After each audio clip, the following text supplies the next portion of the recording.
பிள்ளைகளே, ஆண்டவராகிய இயேசு கிறிஸ்துவின் நாமத்தில் ஆண்டவராகிய தேவன் இன்றைக்கு கர்த்தரின் ஊழியத்தை துணிச்சலாய் செய்யுங்கள். ஆண்டவர் சொல்வது, கர்த்தருடைய ஊழியத்தை துணிச்சலாய் செய்யுங்கள். Do the Lord's ministry boldly. Do the Lord's ministry boldly. அப்படி என்றால் கர்த்தருடைய ஊழியத்தை துணிச்சலாய் செய்யுங்கள். ஆக கர்த்தருடைய ஊழியத்தை துணிச்சலாய் செய்யுங்கள். இரண்டாவது பாகத்தை தேவன் தந்திருக்கிறார். போன வாரத்தில் தேவன் ஆண்டவர் முதல் பாகத்தில் 2 விதமான அடிஷனலை கொடுத்து கர்த்தர் பேசினார். இன்றைக்கு ஆண்டவராகிய தேவன் இன்றைக்கு ஒரு 2 விதமான அடிஷனல் டாபிக்கோடு கர்த்தர் உங்களோடு கூட பேச விரும்புகிறார். எனவே ஆண்டவர் இன்றைக்கு கர்த்தரின் ஊழியத்தை துணிச்சலாய் செய்யுங்கள். Do the Lord's ministry boldly என்ற அந்த தலைப்பில் தேவன் இன்றைக்கு கொடுக்கிற வாக்குத்தத்தம் 110 அதிகாரம் 3 வசனம், நியாயாதிபதிகள் புத்தகம் 5 அதிகாரம் 2 வசனம், 1 நாளாகமம் 16 அதிகாரம் 29 வசனம், நெகேமியா 11 அதிகாரம் 2 வசனம். ஆகவே இப்பொழுதும் ஆண்டவர் முதலாவது சங்கீத புத்தகம் 110 அதிகாரம் 3 வசனத்தை வாசிக்கலாம். ஆண்டவர் வாசிங்க.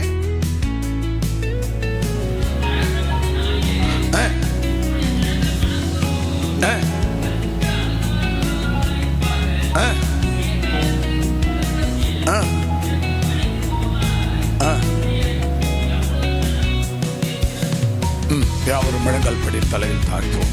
எங்கள் அன்பின் பரலோக பிதாவே, ஆசீர்வதிக்கப்பட்ட இந்த நல்ல வழிக்கு நன்றி அப்பா. ஒரு விஷயம் கூட ஆண்டவரே, நீ சொன்னீரே கர்த்தரின் ஊழியத்தை துணிச்சலாய் செய்யுங்கள்.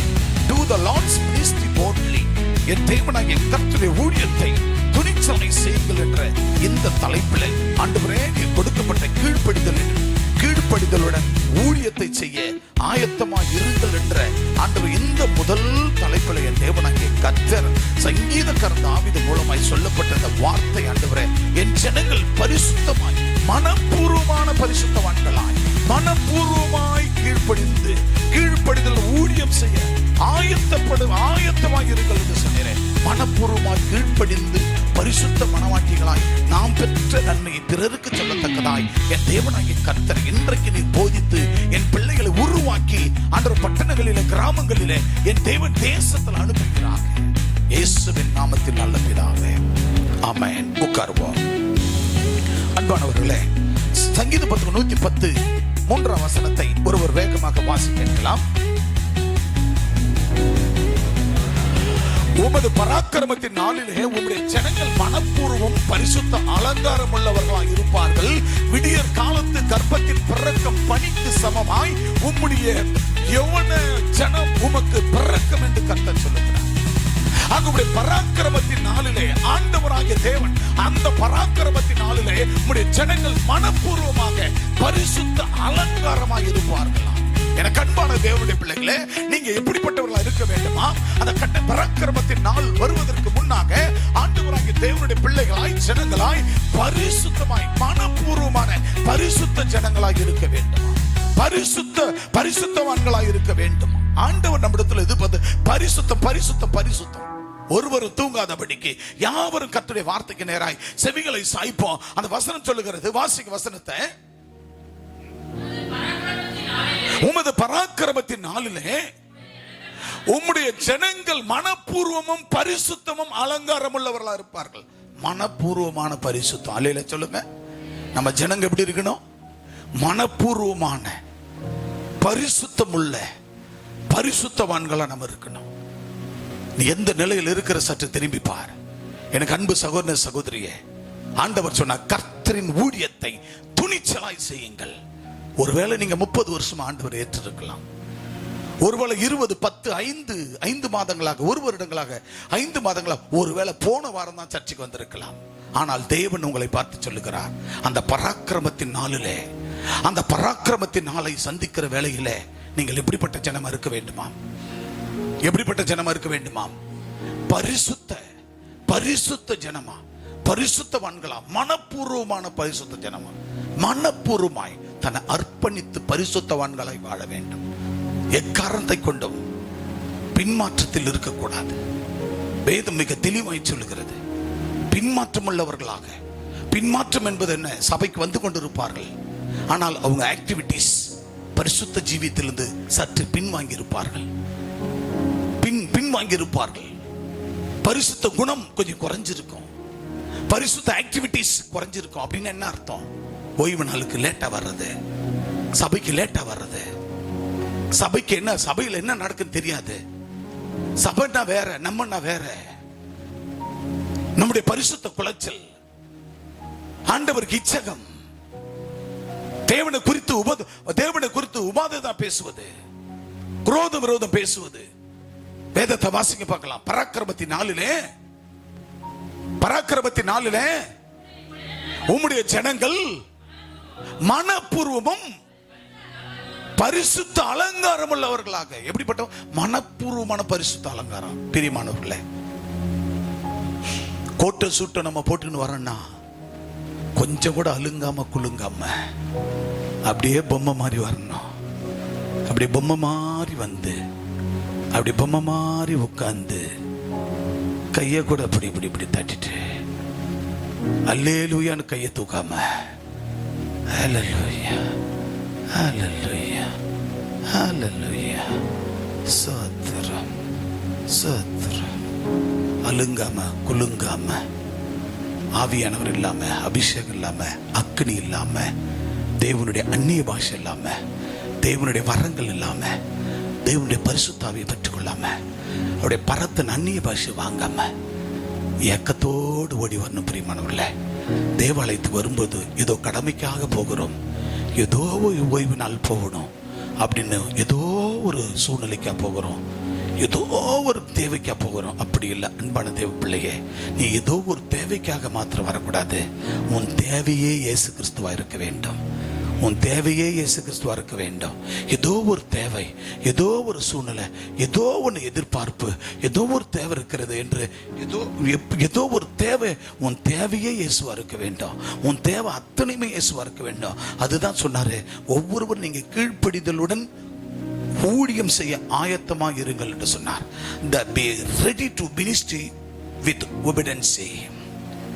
Be ready to ministry with obedience. கீழ்ப்படிதலுடன் ஊழியம் செய்ய ஆயத்தமாக இருங்கள். கர்த்தருடைய ஊழியத்தை செய்ய ஆயத்தமாருங்கள். போன வாரத்தில் கர்த்தர் இந்த தலைப்பில் 2 டாபிக் கொடுத்தார். கர்த்தரின் ஊழியத்தை துணிச்சலாய் செய்யுங்கள் என்றார். Do the Lord's ministry boldா செய்யணும். அன்பு சகோதர சகோதரிகளே, எந்த இடத்துலயாவது, எந்த அரசியல்வாதிகளாவது ஒரு போதகர் வீட்டை தேடி போனாங்கன்னு கேள்விப்பட்டுக்கிறீங்களா? எந்த அரசியல், எந்த எம்எல்ஏ கேண்டிடேட், எந்த எம்பி கேண்டிடேட் யாருன்னா தேடி போனாங்கன்னு எதை கேள்விப்பட்டுக்கிறீங்களா? ஆனா போதகர்கள் தான் என்ன செய்வாங்க? ஆயர்கள், போதகர்கள் தேடி போய் காத்து கடந்து அவங்கள தேடி கண்டுபிடித்து, நாங்க சப்போர்ட் பண்றோம், நாங்க நீங்க பண்றோம், அத்தை பண்றோம், இத்தை பண்றோன்னு போன போதகர்கள் தான் நீங்க பார்த்துருப்பீங்க. ஆனா நான் அப்படி கிடையாது. என் பெருமையை நான் சொல்ல விரும்பல, கர்த்தர் சொல்லுகிறார். அவருடைய ஊழியத்தை எப்படி செய்யணுமா? துணிச்சலா செய்யும் போது ஆண்டவர் ராஜாக்களை தள்ளி ராஜாக்களை ஏற்படுத்துவார். எத்தனை அதிகாரிகளா இருந்தாலும், எவ்வளோ பெரிய பொறுப்புக்குரியவர்களா இருந்தாலும், ஆண்டவராகிய தேவன் கொண்டு வந்து நமக்கு முன்னாடி, ஊழியக்காரனுக்கு முன்னாடி மண்டியிட வைப்பார். ஜபத்தை தேடி வருவார்கள். ராத்திரிக்கு சரியாக 10 மணி இருக்கும். சரியா 10 மணி. அதுக்கு முன்னதான் பக்கத்து ஊர்ல, என் பிறந்த ஊர்ல ஒரு டெத்துக்காக போனேன். அதுக்கு முன்னாடி பிரதர் டென்னிஸை சந்திச்சேன். அதுக்கு முன்னாடி அப்படி லீடர்ஷிப் மீட்டிங், அந்த பிள்ளைகளுடைய அதாவது பிபிஎஸ் ட்ரைனிங் எல்லாம் போய் கொண்டிருக்கிறது. அதெல்லாம் பிடித்து ஒவ்வொரு பாட்டுகளாக முடித்து பின்பு டென்னிஸ் சகோதரர் வந்தார். அவரோடு கூட கொஞ்சம் நேரம் டைம் ஸ்பெண்ட் பண்ணி முடித்து அதுக்கப்புறமா நான் அந்த டெத்துக்கு போய் வருகிறேன். அந்த டெத்தை போயும் பார்த்து அதை முடிச்சுட்டு வீட்டுக்கு வரேன். வந்து ஃப்ரெஷ்அப் ஆயிட்டு வந்து உட்கார்றேன். திடீர்னு காருங்க வந்து நிற்கிது. ராத்திரி 10 மணி. திடீர்னு நம்ம தொகுதி, செய்யூர் சட்டமன்ற தொகுதி அன்பு சகோதரர் சிந்தனை செல்வன் உள்ள வராரு. திடீர்னு உள்ள வந்தார். உள்ள வந்து பார்த்து சால்வையை போட்டு பேசி ஒரு 1/2 மணி நேரம் அவரோடு கூட ஸ்பெண்ட் பண்ணி அநேக காரியங்களை குறித்து, கிறிஸ்தவ மக்களுடைய காரியங்களை எல்லாம் குறித்து பேசி, கல்லறை கிராமங்கள் தோறும் கல்லறை தோட்டத்தை குறித்து பேசி, இன்னும் அநேக காரியங்களை குறித்து அவரோடு கூட பேச, அவர்கள் தேடி வர, அவரோடு நான் பேச, அவர் என்னோடு பேச, கர்த்தர் பாருங்க நல்ல ஒரு வேட்பாளரை நம்ம தொகுதிக்கு கொண்டாந்து கொடுத்திருக்கிறார். தொகுதிக்கு நான் ரொம்ப காலங்கள் ஜெபிச்சிருக்கிறேன். ஆர்டி அரசன் ஒரு கிறிஸ்தவரை கர்த்தர் கொடுத்தார். அதுக்கப்புறம் ஒரு கிறிஸ்தவ பனையூர் பாபு வந்தார். ஆனா அவர் ஒரு பக்கம் அவர் செய்து போகட்டும், ஆனா கிறிஸ்தவரை கொடுத்தார். அதற்கு பின்பு இப்பொழுது நான் ஜெபித்தேன், இப்பவும் ஒரு கிறிஸ்தவரை தான், பாரம்பரிய கிறிஸ்தவரை நம்ம தொகுதி கொடுத்திருக்கிறார். எனவே அன்பானவர்களை, எதுக்காக இதை நான் சொல்ல வரேன்னு சொன்னா, கீழ்ப்படிதலுடன் ஊழியம் செய்ய ஆயத்தமா இருங்க. நீங்க கீழ்ப்படிந்து ஆண்டவர் சொன்னதை நீங்க செய்யும் போது எத்தனை பெரிய ராஜாக்களும் வீடு தேடி வருவார்கள். அல்லேலூயா. எத்தனை பெரிய அதிகாரிகளும் உன் வீடு தேடி வருவார்கள்.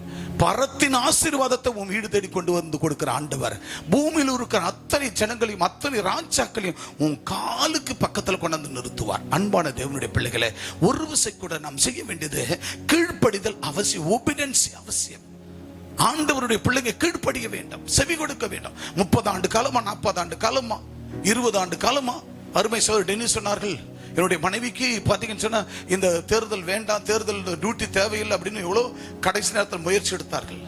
ஆனால் அதெல்லாம் ஒரு பக்கம் இருந்தால் கடைசியில் ஒரு மனநிலை என்ன வச்சா, அவங்க போனதுனால ஒரு ஐயங்காருக்கு எங்க மனைவி சுவிசேஷம் அறிவித்தார்கள். அல்ல சொல்லுங்க பார்க்கலாம். அந்த தேர்தல் டியூட்டிக்காக போய் ட்ரைனிங் போகும்போது எங்க மனைவி ஒரு ஐயங்கார இடத்துல ஆண்டவரை பற்றி சொல்லி இருக்கிறார்கள், அவர்கள் வீட்டுக்கே அழைத்து இருக்கிறார்களாம் என்று எவ்வளவு ஒரு சந்தோஷம் அவர் அந்த பிரியமா அந்த வார்த்தை சொன்னார். எனக்கு அன்பான தேவனுடைய பிள்ளைகளை, ஆண்டவர் ஒரு காரியத்தை நமக்கு அனுமதித்தால் நம்ம முயற்சி எடுப்போம், மாம்சத்தின் முயற்சிகள். ஆனாலும் தேவன் ஒரு காரியத்தை அனுமதித்தால் அவர் யாருக்கு அனுமதிப்பார்? கர்த்தருக்கு கீழ்ப்படுகிறவர்களுக்கு. அல்லேலூயா. யாருக்கு கீழ்ப்படிய வேண்டும்? தேவனுக்கு கீழ்ப்படிந்து ஊழியம் செய்ய ஆயத்தமாக இருங்கள். அப்போ இதுதான் இன்றைக்கு கொடுக்கிற தலைப்பு, முதலாவது தலைப்பு. இன்றைக்கு இரண்டாவது பாட்டில் கர்த்தரின் ஊழியத்தை துணிச்சலாய் செய்யுங்கள், do the Lord's ministry boldly. ஆக இந்த தலைப்பில் முதல் காரியமாக கர்த்தர் இன்றைக்கு கீழ்ப்படிதலுடன் கூடிய ஊழியம் செய்ய ஆயத்தமாக இருங்கள். ஆண்டவருடைய ஊழியத்தை செய்ய ஆயத்தமா இருங்க. be ready to ministry with obedience. நீ ரெடியா இருக்கணும் ஆண்டவருடைய ஊழியத்தை செய்ய. தூங்காதபடிக்கு, ஒருவரும் தூங்காதபடி எச்சரிக்கையாக, தேவன் அழைத்த தேவனுடைய பிள்ளை, தேவனுடைய விசுவாசி, தேவனுடைய ஊழியத்தை செய்ய உன்னை என்னை அழைச்சது எதுக்காக தெரியுமா? பூமியில் நம்ம செல்வ சீமானம் வாழறதுக்கு மட்டும் அழைக்கலையே ஆண்டவர். நம்மள செல்வ சீமானா வாழறதுக்கு மட்டும் ஆண்டவர் அழைக்கல. பணம் பொருளோடு இந்த பூமியில வீடு வாசலோடு வாழறதுக்கு மட்டும் நம்மள அழைக்கல. அவர் அழைத்த நோக்கம் என்ன தெரியுமா? அடிந்து கொண்டிருக்கிற ஆத்துமாக்களை, அடிந்து கொண்டிருக்கிற வியாதிப்பட்ட மக்களை, நோயாளிகளை, பிணியாளிகளை, குருடனை, திருடனை, முடவனை, கொலைகாரனை, கொள்ளைக்காரனை, சூனிய மந்திரக்காரனை, மந்திரவாதிகளை, பூசாரிகளை, ராஜாக்களை, எல்லாரையும் ரட்சிப்புகளாக இருக்கிற இருள் இருந்து ரட்சிப்புகளை நடத்தி தேவனாகிய கர்த்தர் வருகைக்கு அவர்களை ஆயத்தம் பண்ணத்தான் கர்த்தர் உன்னை என்னை அழைத்தார். இந்த கனமான ஊழியத்தை கர்த்தர் நம்ம கையில கொடுத்திருக்கிறார். கல்வாரி கம்யூனிட்டி பேராலயத்தின் பிள்ளை என்றால் இந்த ஆலயத்தில் ஆத்துமாக்களை கொண்டு வந்து கர்த்தருக்கு ஆயத்தப்படுத்த கர்த்தர் ஆயத்தப்படுத்தி இருக்கிறார். அல்லேலூயா. நான் மாட மாளிகை கட்டணும், நான் சிங்கார வாசலா இருக்கணும், நான் கோபுர வாசலா இருக்கணும். 8 அடுக்கு மாளிகள் ஏற்று வைத்தான் என் கலைஞன். கண்ணதாசன் எழுதிட்டு சவுந்தரராஜன் பாடிட்டு போனாரு. 8 அடுக்கு மாளிகையில ஏற்றி வைத்தான் என் கலைஞன். அதுக்காக 8 அடுக்கு மாளிகை வேணா, 9 அடுக்கு மாளிகை வேணா, எனக்கு தேவை அந்த பரலோக மாளிகை. அல்லேலூயா. அந்த பரலோக சர்வ சங்கமாகிய சபை, அந்த சிங்காசனத்தில் இருக்கிற அந்த சர்வ சங்கமாகிய சபையிலே என் ஆண்டவராகிய தேவன் அங்க வீற்றிருக்கிறாரே, ஆண்டவர் இயேசு. அந்த சர்வ சங்கமாக சபையில நீ நானும் போய் நிக்கணையா? அந்த சர்வ சங்கமாக சபையில சும்மா வெறுமையா போய் நிக்கிறதுக்காக அல்ல உன்னை என்னை அழைத்தது. ஒரு கூட்ட ஆத்துமாக்களை ஒவ்வொருவரும் கொண்டு வந்து நிறுத்த வேண்டும் தேவாலயத்தில். ஒருவேளை கர்த்தர் வந்தார் என்றால் அவர் எடுத்துக்கொள்ளப்படும் பொழுது நாம் எல்லாம் ஒரு கூட்ட ஆத்துமாக்களோடு இருக்கணும். எசேக்கியேல், உன்னை எந்த நிலையில தொட்டேன், எந்த நிலையில வாழ வைத்தேன், நீ எத்தனை பேரை கொண்டு வந்து ஞானஸ்நானம் கொடுத்து சபையில வைத்திருக்கிறாய்? பால், உன்னை எந்த நிலையில உன்னை தொட்டேன், நீ எத்தனை பேரை கொண்டு வந்து வைத்திருக்கிறாய்? ஐசா, உன்னை என்ன நிலையில உன்னை தொட்டேன், நீ எத்தனை பேரை கொண்டு வந்து வைத்திருக்கிறாய்? சைமன், உனக்கு தாலி கட்டுறது கல்யாணம் பண்றதுக்காக மாத்திரம் இல்லையா, உன்னை ரட்சித்தது, உன்னை எப்படி தூக்கணும்னு எனக்கு தெரியும். அதனால தான் உன்னை தட்டி தூக்கின்னு வந்து உனக்கு ஞானஸ்நானம் கொடுத்து, உன்னை ஒரு பொண்ணுக்காக ஒரு கல்யாணம் வச்சு உன்னை தட்டி தூக்கணுத்து உனக்கு தாலி கட்டு வச்சு அழகு பூமியில மட்டும் ஆழத்துக்கு இல்லையா, பரலோகத்தின் பிள்ளைகளா நீயும் மனைவியும் ஒரு கூட்ட ஆத்துமாக்களை கொண்டாந்து சபையில சேர்க்கத்தாயா? அல்லேலூயா. ஹல்லேலூயா. ஒவ்வொருவருக்கு ஆண்டவர் செய்தது சும்மா இல்ல. விளக்கறையும் ஆண்டவர் தன்னுயிர் தந்து இன்னுயிரை மீட்ட கல்வாரி நாயகன். அவர் உயிரை கொடுத்து உன்னை என்னை மீட்டவர். தன்னுயிர் தந்து என்னுயிர் மீட்ட கல்வாரி நாயகன். அந்த கல்வாரி நாயகன் வருகைக்கு ஆத்துமாக்களை ஆயத்தப்படுத்த வேண்டும். அப்படிப்பட்டவர்கள் அசதியா சோர்வா, இதுக்கு பேர் ஆணவம். துணிச்சல் பிடிக்கணும். உயிரே போனாலும் நான் இந்த பேசி கொண்டிருக்கும் போது, இந்த பிரசங்கத்தை பண்ணும் போது என் உயிரை பிரிச்சா நான் பரலோகம் போயிடுவேன் சந்தோஷமா. அல்லேலூயா. வாழ்ந்தா இயேசுவுக்கு, செத்தாலும் இயேசுவுக்கு. அந்த துணிச்சல் இன்னைக்கு அலுவலர்களும் அதிகாரிகளும் அரசாங்க அதிகாரிகளும் இன்னைக்கு சட்ட திட்டங்களும் இன்னைக்கு வேட்பாளர்களும் நம்மளை தேடி வருகிறார்கள் என்று சொன்னால் அந்த நிலையை நம்ம உருவாக்க வேண்டும். என் தொகுதி, என் நாடு இன்னைக்கு கிறிஸ்தவத்தை திரும்பி பார்க்கிறது. ஒரு அரசாங்கத்தை உருவாக்கணும்னா என் தொகுதி மக்கள், என் செய்யூர் தொகுதி மக்கள் 25,000 கிறிஸ்தவ ஓட்டு போட்டதான் இங்க ஒரு எம்எல்ஏ. மதுராந்தகம் 20,000 மக்கள் ஓட்டு போட்டா தான் கிறிஸ்தவ மக்கள் ஒரு எம்எல்ஏ தேர்ந்தெடுப்பது நம் கையிலே, நம்ம விரலில் இருக்கிறது.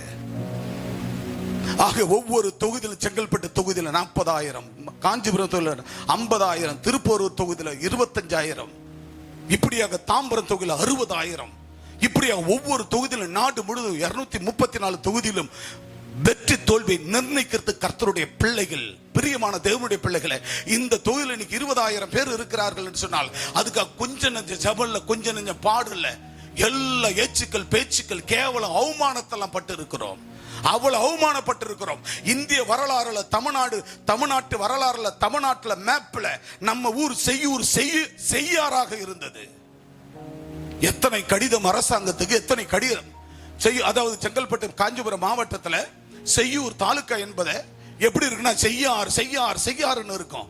அதுக்கு கொஞ்சம் நெஞ்சம், அதாவது 5 ரூபாய் காசு கிடைக்காது. அந்த ஊழியத்துல 5 ரூபாய் காசு, ஒரு நாள் ஊழியம் செய்து ஒரு நாள் சபை நடத்தி 5 ரூபாய் காசு வராது காணிக்க. அந்த காலகட்டத்தில் 5 ரூபாய் போஸ்ட் கவர் வாங்கி, ஒரு வெள்ளை பேப்பர் வாங்கி, 40 பைசா ஒரு மைக்குச்சி வாங்கி எழுதி அரசாங்கத்துக்கு கடிதம் போட்டு, எங்க காஞ்சிபுரம் மாவட்டத்தில் செய்யூர் தாலுக்கா அது செய்யார் அல்ல, இதை அரசு ஆணை வெளியிட வேண்டும். பல முறை அந்த உணர்வு, அந்த அங்கீகாரம், அந்த வெறி. சும்மா ஏதோ ஒரு ஊர்ல பிறந்தோம் வாழ்ந்தோம், இப்ப ஏதோ நோய் போச்சு பிணி போச்சு, ஆண்டவர் ஏத்துக்கினேன் வந்தேன், ஏதோ வெந்ததை சாப்பிட்டு விதி வந்தா சாவேன். அது இல்லைங்க கிறிஸ்தவனுடைய வாழ்க்கை. ஒரு வெறித்தனத்தோடு ஆண்டவர் உன் கையில கொடுத்த அந்த அபிஷேகம், அந்த வல்லமை, அந்த துணிச்சல் ஒவ்வொருத்தனுக்கு வேணும், ஒவ்வொரு மனுஷனுக்கு வேணும். அது ஊழியக்காரனால இருந்தாலும் ஜனங்களா இருந்தாலும் ஒவ்வொருவருக்கும் அந்த துணிச்சல் வரணும். ஏங்க இன்னும் பைபிளை கையில் எடுத்து கூச்சப்படுறீங்க? ஏன் கையில் எடுத்து கூச்சப்படுறீங்க? இன்னைக்கு என் கார்ல அந்த பைபிள், முன்னாடி பைபிள் தான் இருக்கும், அப்படியே பளிங்கரமா தெரியும். மூத்த தேவதாசர்கள் சொல்லுவாங்க, ஐயா என்ன பைபிள்லாம் முன்ன வைக்கிற, எவனா இந்து முன்னடிக்கிற வச்சிரு போறாய், உடைக்கிட்டேயா, எவனா இந்துக்கள் பார்த்து வச்சிரு போறாயா, உடைக்க பிஜேபி வச்சுக்கிட்டான். கர்த்தர் கொடுத்தார், கர்த்தர் எடுத்தார், அவர் நாமத்துக்கு சோத்திரம். என் தேவனுடைய பைபிளை வச்சிருந்தேன். அந்த பைபிள் எனக்குள்ள இருப்பதனால என்ன ஒருத்த வெட்டி ரத்த சாட்ச அவன் வெட்டுறான்டா, நான் ரத்த சாட்ச செத்து போகும், பரலோக பேசுவோம். அல்லையே சொல்லி பார்க்கலாம். என் காரை உடைச்சாண்டானாக்கா கர்த்தருக்கு சோத்திரம், கர்த்தர் கொடுத்தா, கர்த்தர் எடுத்தா, அவர் நாமத்துக்கு சோத்திரம். எதை வைத்து? என் ஆண்டுடைய வேதத்தை வைத்து என் காரை உடைச்சான். அவன் ஒரு நாள் பரலோகம் வருவான். அல்லேலூயா.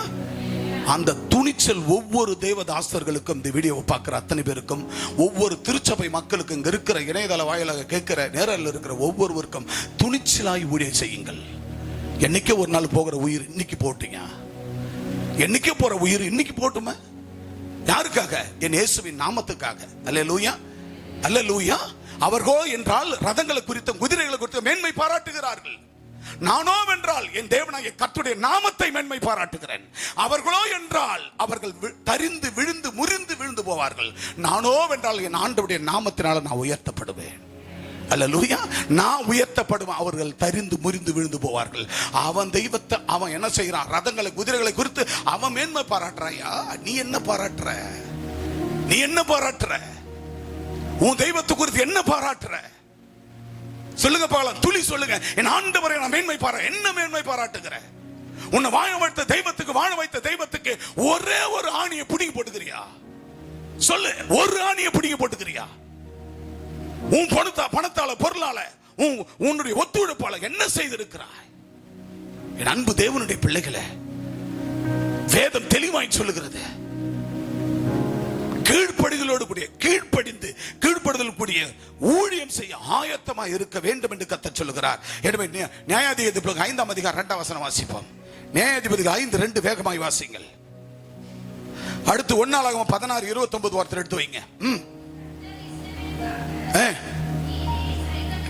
கர்த்தர் இஸ்ரவேலுக்காக நீதியை சரி கட்டுவதற்காக, பாத்தீங்களா, நீதியை சரி கட்ட ஜனங்கள் மனப்பூர்வமாய், எப்படிப்பட்டவர்கள்?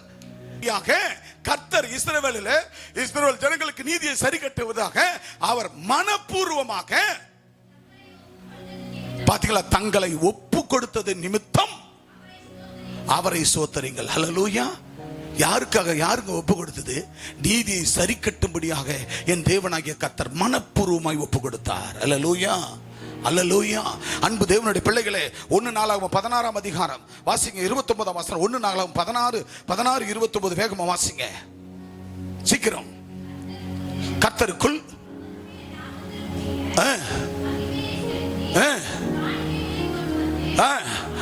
அவருடைய நாமத்திற்கு மகிமைக்காக காணிக்கைகளை செலுத்தி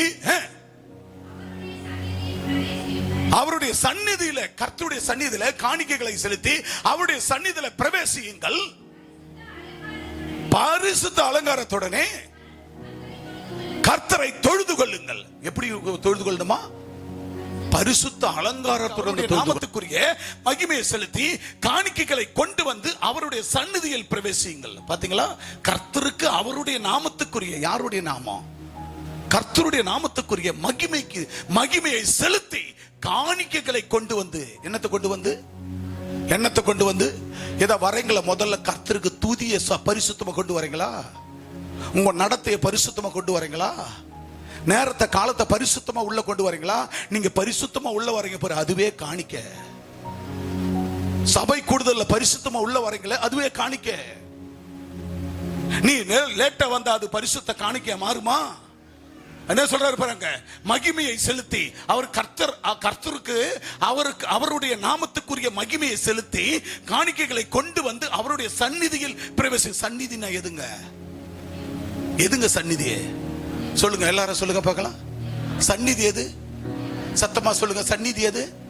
இப்ப உங்க வீட்டுல எத்தனை பேர் சர்ச்சுக்கு வரல பாருங்க. அப்ப உங்க வீட்டுல வராதவங்க, சர்ச்சுக்கு வராதவங்க எல்லாம் தேவனுடைய சந்நிதியில வந்திருக்காங்களா? சொல்லுங்க, வந்திருக்காங்களா? அப்ப பாருங்க எவ்வளவு அழகா சொல்ற பிறகு, மகிமையை செலுத்தி காணிக்கைகளை கொண்டு வந்து அவருடைய சந்நிதியில் பிரவேசியுங்கள்.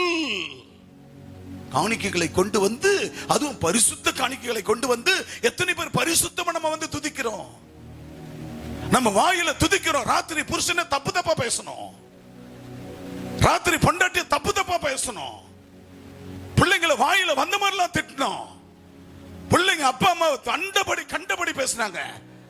ஆக அந்த வாயில நீ என்னத்தை கொண்டு வந்திருக்கிற பாருங்க. காணிக்கைகளை கொண்டு வந்து அவருடைய சந்நிதியில் பிரவேசிங்கள், பரிசுத்த அலங்காரத்துடனே கர்த்தரை தொழுது கொள்ளுங்கள். அல்லேலூயா.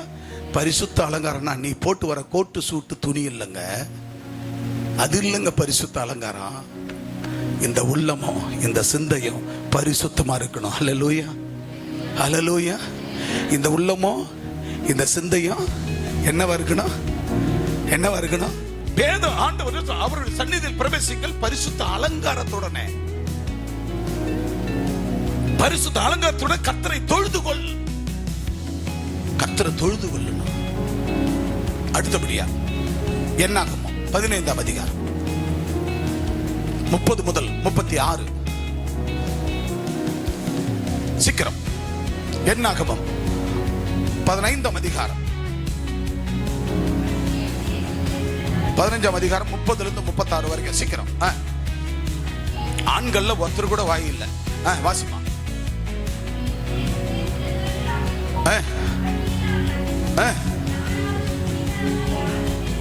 பாத்தீங்களா, யாரா இருந்தாலும் துணிகரமா, யாதொன்று துணிகரமா நீங்க செஞ்சீங்கன்னா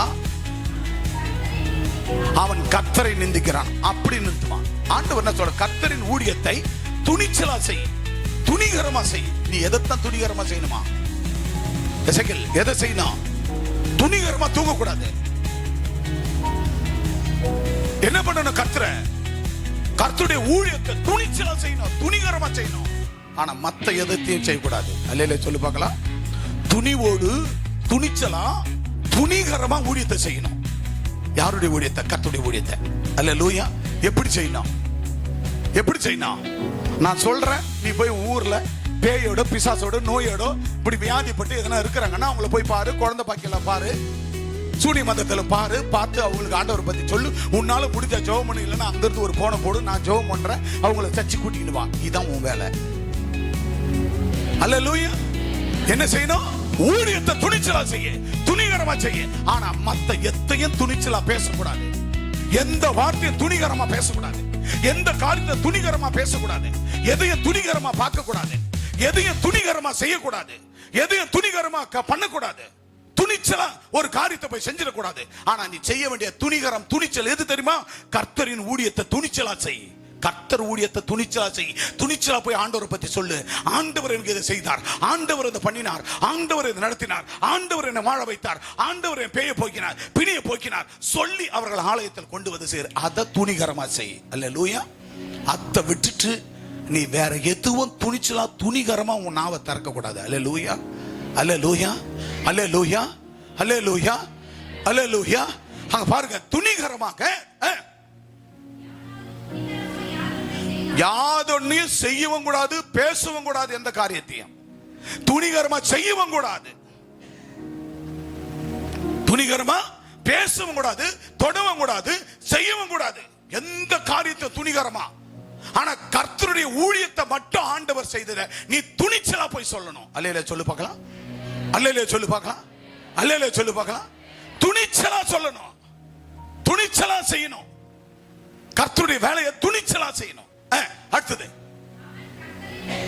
பாத்தீங்களா? துணிச்சலா யாதொரு காரியத்தை செய்யற எந்த ஆணும் பொண்ணும் அவர்கள் கர்த்தருக்கு அவங்க என்ன பண்றாங்க? கர்த்தரை நிந்திக்கிறார்கள். அல்லேலூயா. யாரை நிந்திக்கிறாங்க? கர்த்தரை நிந்திக்கிறார்கள். அப்ப என்ன காரணம்? துணிகரமா என்ன ஒரு ஆளு பேசுறான்னு வச்சுக்கோங்க. என்ன ஒரு ஆளு, இங்க இருக்கிற ஆளு யாரோ ஒருத்தர் நீங்க பேசுறீங்க, என்ன துணிகரமா பேசுற, என்ன பேசிடுற, அதை யாரை நிந்திக்கிற? யாரை நிந்திக்கிற? வசனம் என்ன சொல்லுது? யாரை நிந்திக்கிறான்? சொல்லுங்க. யாரை நிந்திக்கிறார்கள்? ஆனா இருந்தாலும் பொண்ணாலும் யாரை நிந்திக்கிறார்கள்? நான் என் ஊழியத்தை நான் துணிகரமா செய்ய விடுங்கள். என் ஊழியத்தை நான் துணிகரமா செய்கிறேன். எனக்கு கொடுக்கப்பட்ட அபிஷேகத்தை, அனல அக்னியை பயன்படுத்தி, ஆண்டவர் அழைத்த அழைப்பை பயன்படுத்தி நான் துணிகரமாய் ஊழியத்தை செய்கிறேன். ஆக நான் ஊழியத்தை துணிகரமாய் செய்கிறேன். அப்ப ஆண்டவர் உங்களுக்கு ஆத்தும அறுவடை பண்ணி கொண்டு வந்து ஆலயத்தில் சேரு. அதுக்கு தான் கர்த்தர் உன் பிணியை போக்கினார். நீ புதுசா சொல்லத்தாலையா உனக்கு நோயை குணமாக்கினார், நோயில குணமாக்கினார், உன் நோயை காப்பாத்துவார். முடிஞ்சு போச்சு. சூனிய மந்திரத்தில் இருக்கிற நான் இந்த சூனிய மந்திரத்தில் இருந்தேன், நான் சுகமான, நீ வா சுகமாயிடுவேன். அவ்வளவுதான்.